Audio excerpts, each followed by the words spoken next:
well within their faculty. All right, well, we get started here tonight, gentlemen and ladies. Roll call, please. Smith. Here. Weinreich. Here. Bragg. Here. Robish. Present. Mayor Harrington. Here. Join me in the pledge of allegiance, please. I pledge Allegiance to the flag of the United States of America and to the republic for which it stands, one nation under God, indivisible, with liberty and justice for all.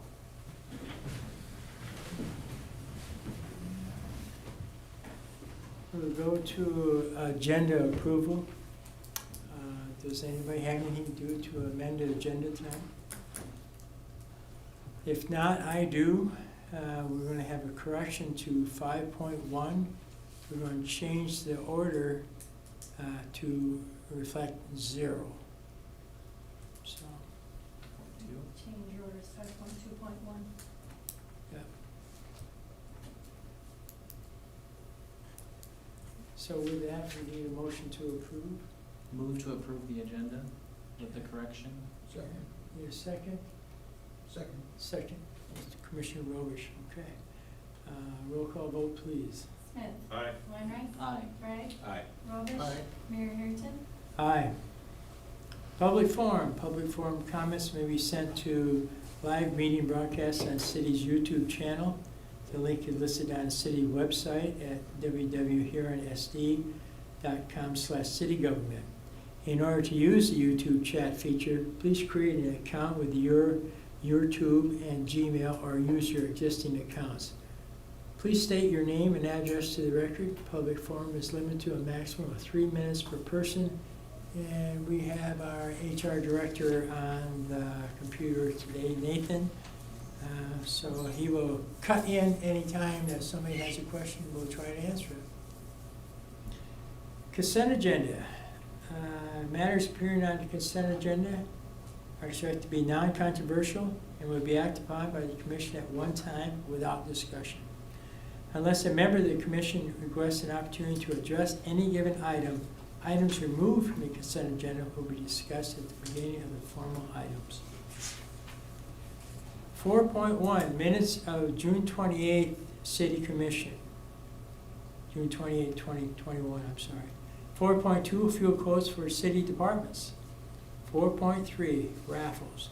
Huron Elks, September 25th at the Elks, 460 Dakota Avenue South. 4.4, parade permit for the Restoration Church for James Valley Road Race on August 7th. 4.5, promote Jared Sammons to a fire lieutenant position. 2, accept the resignation of Tatum Carey from the golf course maintenance position. 3, accept the resignation of Bill Fulton from the golf course maintenance position. 4, recommend hiring Grace Walters to the dispatch position with a variance in the ordinance that she must live within 5 miles of Huron. 5, accept the resignation of Shirley Apley from the library director. 6, request a post advertisement for the library director position. 4.6, payment of the bills. Motion to approve the consent agenda. Move to approve consent. Commissioner Smith. Second. Motion approved. Second, Commissioner Bragg. Thank you. Roll call vote, please. Smith. Aye. Weinreich. Aye. Bragg. Aye. Robish. Aye. Mayor Harrington. Aye. Bid quote items, 5.1. I see we have our assistant engineer here tonight with us. Dennis Bennett, would you take that one? Okay, thank you, Mayor. This is for a progress payment on the SBRs we're building east of town. We put up a lot of concrete and rebar for this, and payment is $663,077.70. Recommend approval. Need a motion to approve. Move to approve. Commissioner Smith, motion approved. Need a second. Second. Commissioner Weinrich, thank you. Need a second. Any discussion on this item? I do have. Commissioner Smith, yes. Could you just clarify that a little bit more, Dennis, as far as SDR? Is that part of? SBR. SBR part of the sewer Yep, project? sequencing batch reactors. And they are what breaks solids down and digest. That's as much as I need to know. Perfect. Thank you. I was Yep. just gonna say that. I'll let you die for a while. Any other discussion on this item? Seeing none, roll call vote, please. Smith. Aye. Weinreich. Aye. Craig. Aye. Robish. Aye. Mayor Harrington. Aye. Moving along to 5.2. Dennis, once again, you're up. All right, thank you, Mayor. This is for Third Street Dam project. Olson Construction has done the third portion of the work on it. We have some concrete work left to do and some seeding, but they have a change order for some stabilization that was required that equaled $4,134. But we also had some deducts for gravel surfacing, some riprap we used by the culverts under Jersey, things like that. So it ends up being a net zero for the change order. So it's a wash. But it's also for the payment request of $184,353.20. Recommend approval. Okay. Do you have a motion to approve this? Move to approve. Thank you, Commissioner Robish. Need a second? Second. Second, Commissioner Bragg. Discussion. Any discussion on this for Dennis? I have one question. Yes, Commissioner Robish. Thank you. Dennis, you said that there's concrete work left. Are we doing that, or? It's part of our concrete replacement project this year. When we open this back up, Olson's increased their price on the concrete dramatically. And we thought we could get a better price going through the concrete guy. And I think we did, Okay. so. And we bundled that in with a bunch of other projects. Yep. And the people Olson's had contracted in 18 when we did this, they weren't too excited to get back to it, so. Yeah. It's a price little. What's the concrete we're gonna lay down there now?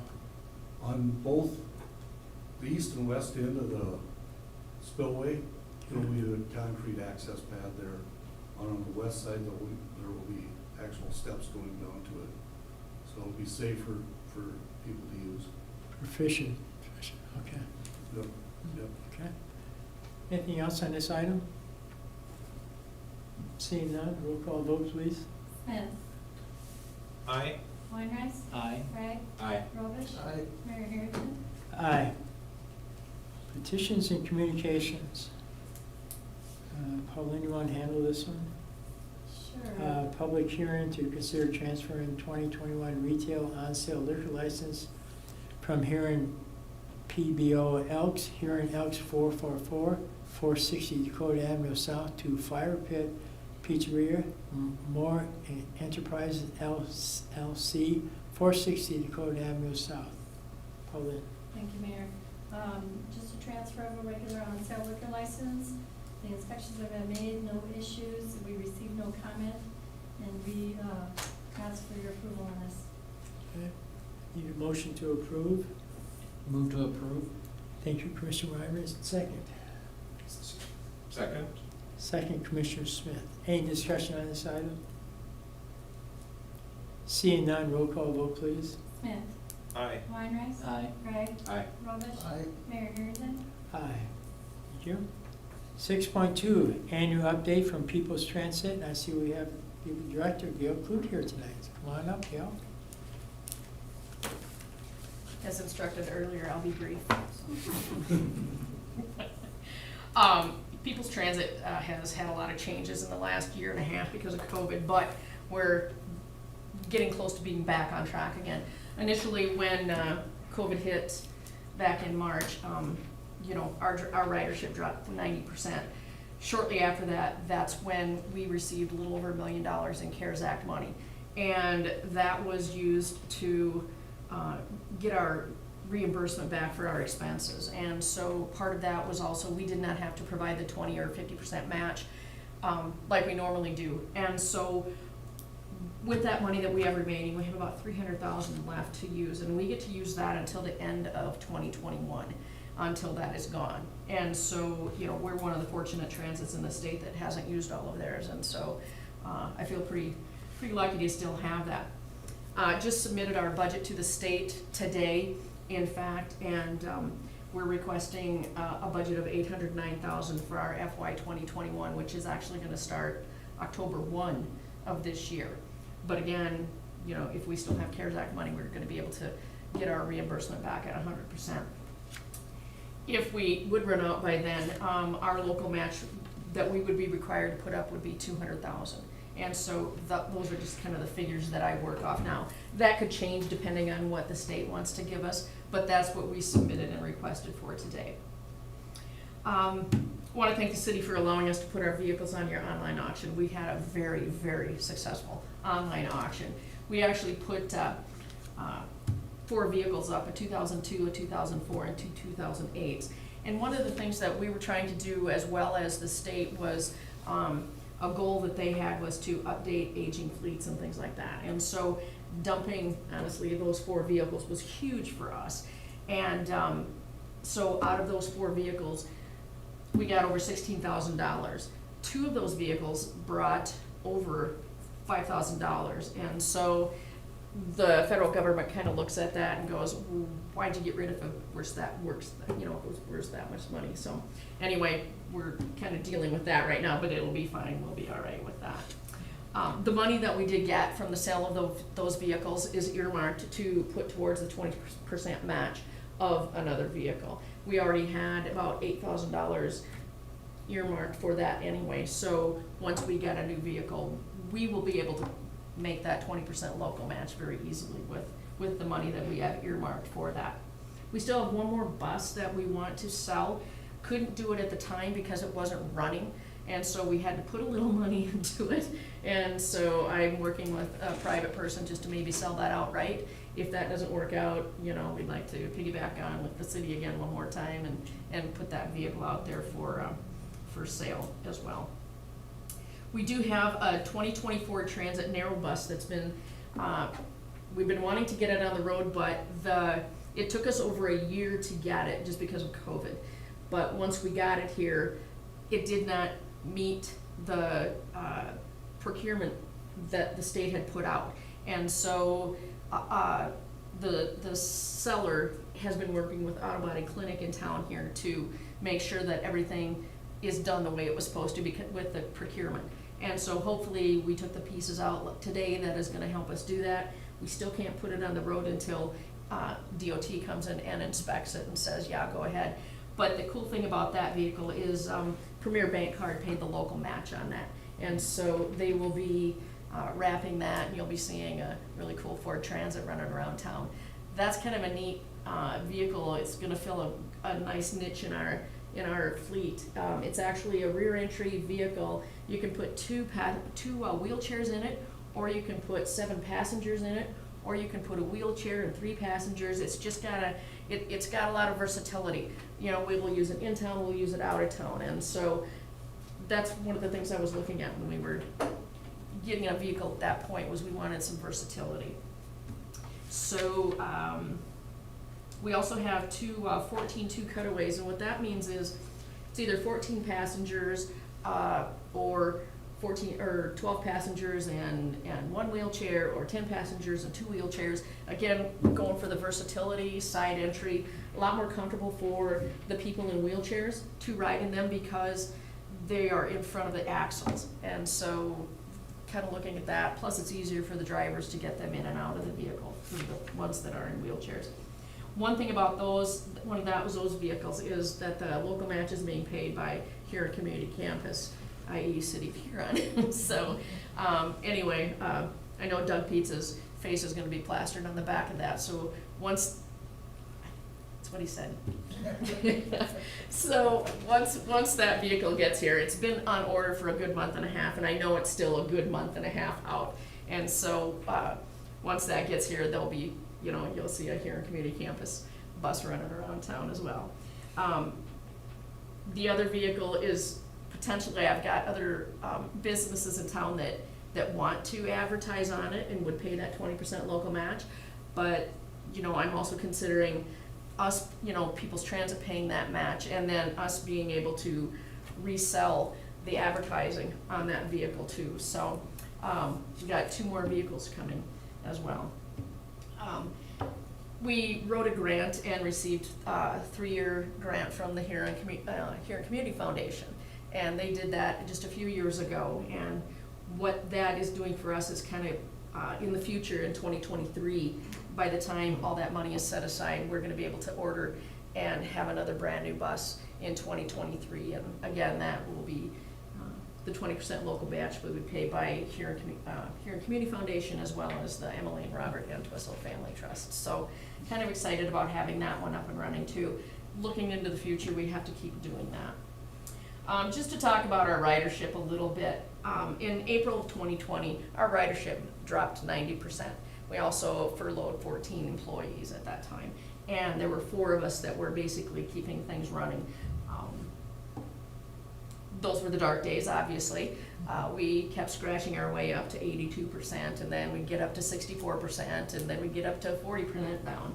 And just in June of this year, we were 15% down, and so I feel pretty good about that. It's kind of hard to go out and drum up business in a pandemic and pack people in a transit. So kind of hard to do that, but I'm excited about the things that are coming up. You know, I'm gonna be able to get out with the United Way more and speak about transit and get the message out there again. So there's just a lot of good things coming our way. The one big thing with transit is that we are still required to wear masks. Drivers are required to wear masks, passengers are required to wear masks, and we are required to wear masks in the building if we're, you know, around people. You know, if I'm in my office, no, I don't have to, but if somebody comes in my office, yes, that's just an FTA ruling. And until they say we don't have to, then we have to, and that's okay. We've been doing everything we possibly can to keep our buses sanitary and clean, and, you know, just want to make people feel safe as well as the drivers. We've been fortunate that we have not had any COVID that I know of in our employees. So that was honestly a goal of mine, because I didn't want to spread it around and shut us down. So, but is that short enough? Any questions? One of the questions I have, or one of the observations I had is, I don't know if it was one of our meetings, our regular monthly meetings that came up, or it was last year at this meeting, was the fact that you had instituted a rule that when a bus is empty, is to park it and just wait for the next call instead of driving around. Correct. Because of your tickets. And I notice that all the time now. I go, what's that guy parking that lot we're there for?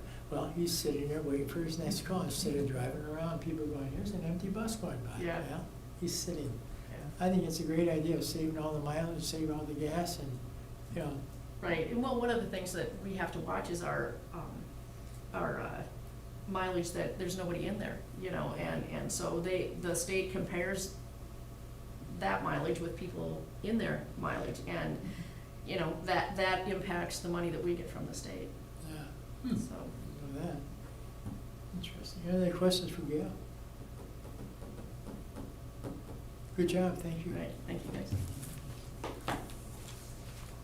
All right, get my glasses on.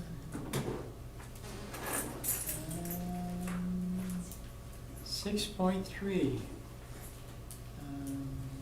Consider Fiber Max agreement with Santel Communications for installation of fiber optics to the wastewater treatment facility, water treatment facility, and solid waste department to authorize the mayor to sign. So I think we'll have Dennis explain this one.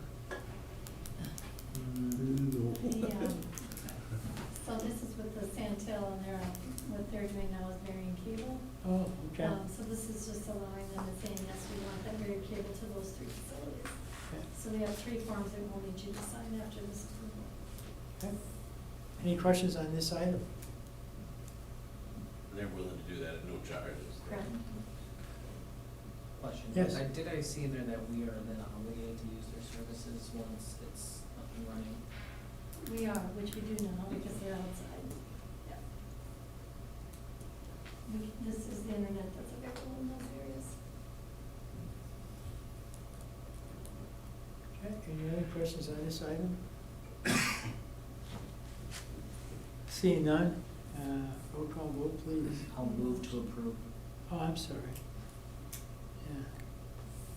Move to Second. approve, Commissioner Weinrich, need a second on that? Second. second, Commissioner Bragg.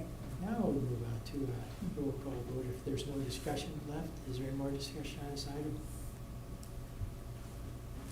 Seeing none, we'll have a roll call vote now. Smith. Aye. Weinreich. Aye. Bragg. Aye. Robish. Aye. Mayor Harrington. Aye. Okay. Moving on to 7, ordinance and resolutions. Our city attorney, Tucker Valesky, will comment on this item, please. Thank you, Mayor. 7.1, first reading of ordinance number 2225-18-79 pertaining to building regulations in redevelopment neighborhoods. Consider second reading for July 19th.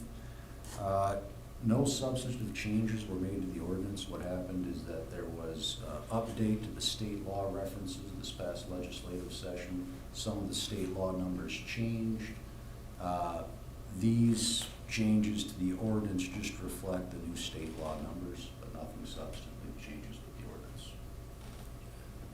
Okay. Need a motion to approve this item? Move to approve. Commissioner Smith moved to approve. Need a second. Second. Commissioner Robish with a second. Any discussion on this item? Seeing none, roll call vote, please. Smith. Aye. Weinreich. Aye. Bragg. Aye. Robish. Aye. Mayor Harrington. Aye. Departmental items, 8.1. Consider police service agreement with Dakota Provision for the Huron soccer tournament at Pepsi Soccer Fields on July 18th and authorize the mayor to sign. Need a motion to approve? I move to approve. Motion approved by Commissioner Robish. Need a second? Second. Second by Commissioner Weinrich. Any discussion on this topic? Seeing none, roll call vote, please. Smith. Aye. Weinreich. Aye. Bragg. Aye. Robish. Aye. Mayor Harrington. Aye. That ends our agenda for tonight, so with that, we're done. Thank you, gentlemen. Thank you, everybody.